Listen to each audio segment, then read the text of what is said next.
Apakah para imam Katolik takut berdebat dengan tokoh agama lain? Banyak komentar di media sosial yang membahas tentang topik agama bahwa para imam atau pastor di gereja Katolik takut untuk berdebat tentang agama di ruang publik dalam live streaming di TikTok, YouTube atau TV seperti tokoh-tokoh agama lain. Apakah benar demikian? Jika Anda menganggapnya demikian, Anda terlalu dangkal dalam menilai sesuatu hal. Para imam Katolik sudah dibekali dengan ilmu agama Katolik mulai dari seminari menengah setingkat SMP dan SMU selama 6 tahun, dibekali dengan ilmu filsafat selama 4 tahun atau strata 1.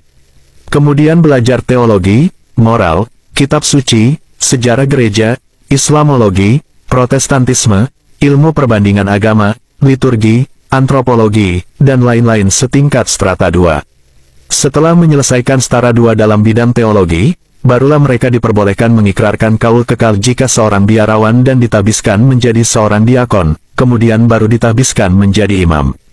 Dengan demikian, seorang calon pastor Katolik perlu mondok di seminari selama 10-15 tahun sebelum ditabiskan seorang uskup untuk menjadi seorang imam atau pastor dalam gereja Katolik.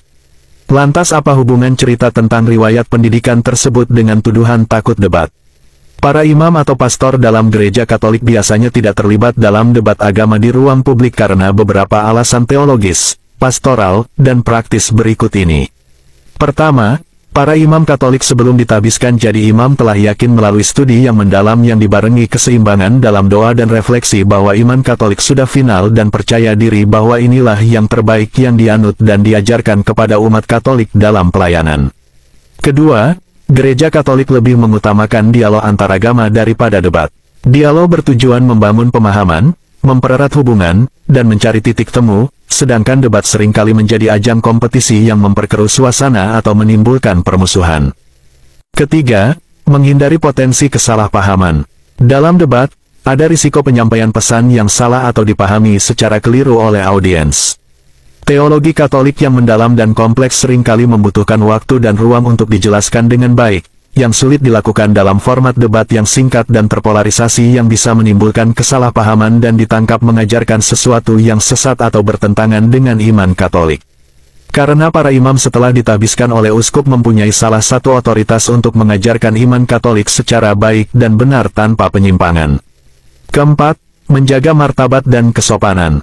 Imam dipanggil untuk melayani dan mencerminkan kasih Kristus. Terlibat dalam debat publik dapat dianggap tidak sesuai dengan tugas pastoral mereka, terutama jika debat berubah menjadi konflik emosional, saling menyerang, atau retorika yang menjatuhkan atau terlibat dalam saling menghina pribadi, suku, ras dan lain-lain yang adalah argumentum ad hominem. Kelima, tujuan evangelisasi yang berbeda. Evangelisasi dalam gereja Katolik lebih mengutamakan kesaksian hidup daripada perdebatan teologis. Gereja percaya bahwa cinta kasih, pelayanan, dan kesaksian pribadi lebih efektif dalam menyampaikan pesan Injil daripada argumen logis di panggung publik melalui aneka debat.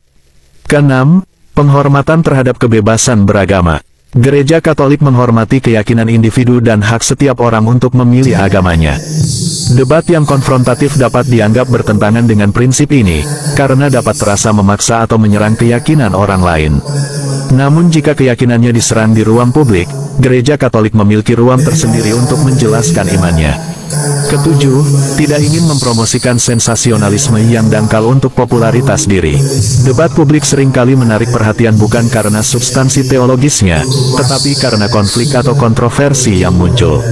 Hal ini bisa mengalihkan fokus dari pesan Kristiani itu sendiri.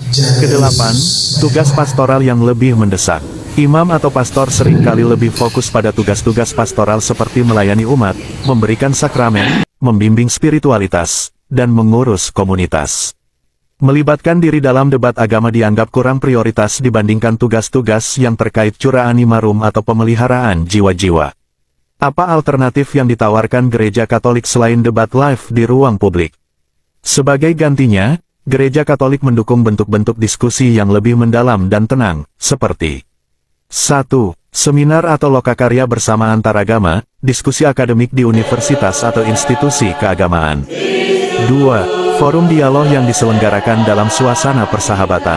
3. Menggunakan media sosial untuk menjelaskan ajaran imannya, jika makin banyak serangan atau pemelintiran dari pihak lain untuk tujuan penyesatan umat Katolik. Hal yang terakhir ini kebanyakan terpaksa dilakukan, ketika melihat begitu masifnya serangan terhadap iman Katolik di media sosial atau di ruang publik. Karena itu, ada imam yang kemudian terpanggil dan meluangkan waktu di tengah tugas pelayanan Cura Animarum untuk menjelaskan iman Katolik kepada para pihak yang mempertanyakan, meragukan atau memelintir untuk membingungkan umat Katolik agar meninggalkan iman Katoliknya. Ini pun tidak banyak imam Katolik yang mau melakukannya karena kesulitan membagi waktu untuk tugas pelayanan utama dengan interaksi di media sosial. Dengan demikian, pendekatan ini lebih mencerminkan visi Gereja Katolik pasca Konsili Vatikan II yang lebih mengedepankan aspek dialog untuk membangun persatuan dan perdamaian, seperti yang diajarkan dalam dokumen Nostra Aetate. Demikian alasannya, semoga bisa dimengerti oleh umat Katolik. Salve.